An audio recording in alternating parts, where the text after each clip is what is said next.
Now, let's talk about Dask. The Dask is a parallel computing library for Python projects.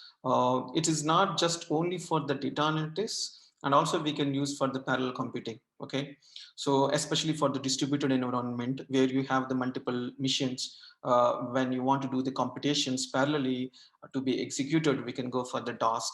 Right?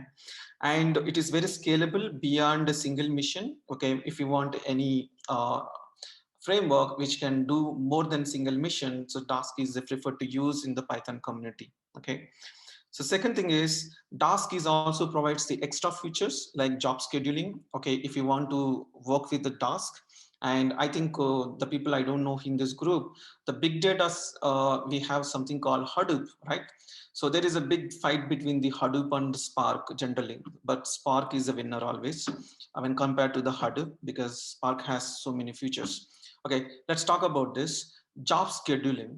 If we want to host okay your task into the big data projects, we are going to use Ant clusters. This is for the scheduling purpose, and Dask workers on the Kubernetes clusters, and also it supports the high performance computers. I'm just giving the idea what Dask can do. Dask also supports the workflow scheduling, and because jobs is something like we use the threads, but workflow is something where we can use the work queues. Okay, jobs is the threads. Here we use the work queues. Okay, and also there is some tools like Airflow, Lookie, and Celery. Okay, all these are all the tools basically we use into the uh, for the scheduling, work queue scheduling. Okay, and also Dask supports and there are something called TensorFlow Keras. Okay, if you're working on the deep learning projects, absolutely right. We need the Dask to be should be supported this TensorFlow Keras definitely. So in deep learning, by default, TensorFlow and Keras it supports, but also we can import this Dask in our projects. We can work on it. And there is something called Graph Network X. If you are working on the graphical networks, this is also supports. Even Scala also, sorry, the Spark is also has its own graph programming product, but even here also Dask supports the this Network X. And Dask also supports the DaskML. There is a separate machine learning library name called DaskML, and also it supports the scikit-learn. So don't worry, because if you're already having the knowledge on the NumPy, SciPy, Matplotlib, scikit-learn, and TensorFlow, and with just kind of a flavor, okay, to run the large amount of the data in your project and to work on to the multiple systems. Okay, that's where like we are bringing this one to. If it's a single mission, we don't really need this. Okay, if it is multiple systems, large data sets, then we can go for the Dask. That is the architecture basically.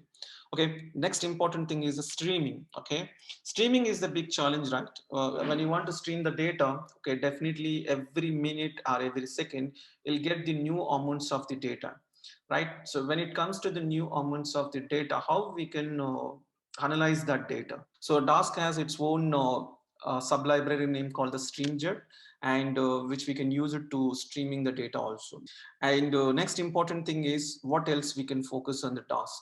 So main important thing is Dask is official website name is Dask.org, and Dask has two components, very important components, guys. Task scheduling component and distributed data structures. This is what I'm going to show you in coding shortly. Okay, so task scheduling. So as I said in before slides, Dask mainly we can use it for the scheduling purpose and also for the distributed environments where you can have the clusters and everything. So these are the main two things Dask actually deals with. Okay, and what else? So Dask is developed by the Matthew Rocklin, and after this, this is introduced in 2018. Just you can imagine, we are in 2021, right? Just it is a very 2 years or 3 years old baby, and but it is very powerful now in the Python communities. You can go and check in the facts, and also like it supports the Windows, Mac OS, and Linux platform. Okay, so yeah, I stopping the slides and let's go into the code. Okay, Dask.org is the website name, and in this website you can see there is some information here. Basically, this can be integrated with the NumPy, Pandas, Scikit-learn, and okay. And I will little go down, and Dask can be integrated with the pandas and NumPy scikit-learn. Not only that one, we can integrate with the rapids and Xarray, so many things here you can see that. Okay, these are all the like data science ecosystem tools, but Dask can be integrated. The one which I spoke a few minutes back is the StreamZ. Basically, it is a package to help the pipelines to manage the continuous streams of the data. But a lot of things are there. You can have a look into it when you have some time, and this is really helpful to you. Okay, moving down, and it is supported by the Anaconda environment especially. Okay, and also Saturn Cloud, and other like Nvidia and other things, Capital One and many things. Okay, and also it is under the NumFocus. You know that NumPy, SciPy, Matplotlib, these are also under the NumFocus. We are using the same thing now. Okay, so White Dask, you can go and study this. They will give you the very nice explanation here. Okay, because whatever explanation I give, it is almost similar, the same thing. But if you want to understand more, like high performance systems, this HPC means high performance computers. Okay, so how to have the computers talk to each other over the network, how and when to move the data between the missions. Basically, it talks more than one mission, as simple as Dust comes into the picture on the cluster. Cluster has many number of missions, right? Okay, that's where this comes into the picture. You can just go and study this, but I'm not going into that deeper. And the documentation, which is very clear, guys. And let me go to this overview, and you will see that this is what I'm talking about. So there is one thing called the task scheduling. Another one is the collections. If you study the collections, then you are done. Basics, you will be done basics. So this is the collection, guys. These are the, we can say in other words, it's the data types in the task. Dask array is different from the NumPy array, but it is almost all similar with respect to the syntax and code. Dask array, Dask data frame, and there is another three things are there here: the bag, delayed, and features. Definitely, we are going to learn these things without any doubt. And so these are the collections, is the basics. Okay, so if you can ask me, hey Raja, where should I start learning curve?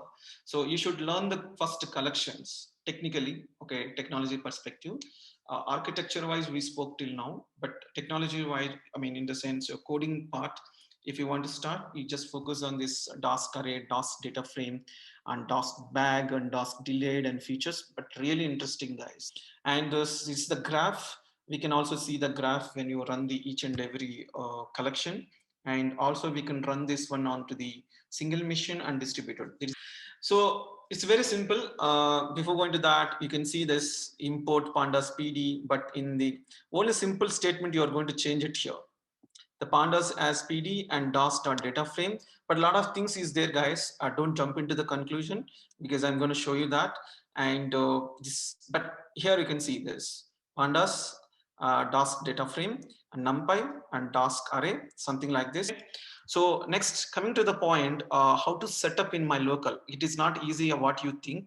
Generally, people go and type in pip3 install Dask. If you say that command called pip3 installs Dask, it won't install all the array and distributing. So all the five features, five things are there, right? Collections. Those actually don't install directly.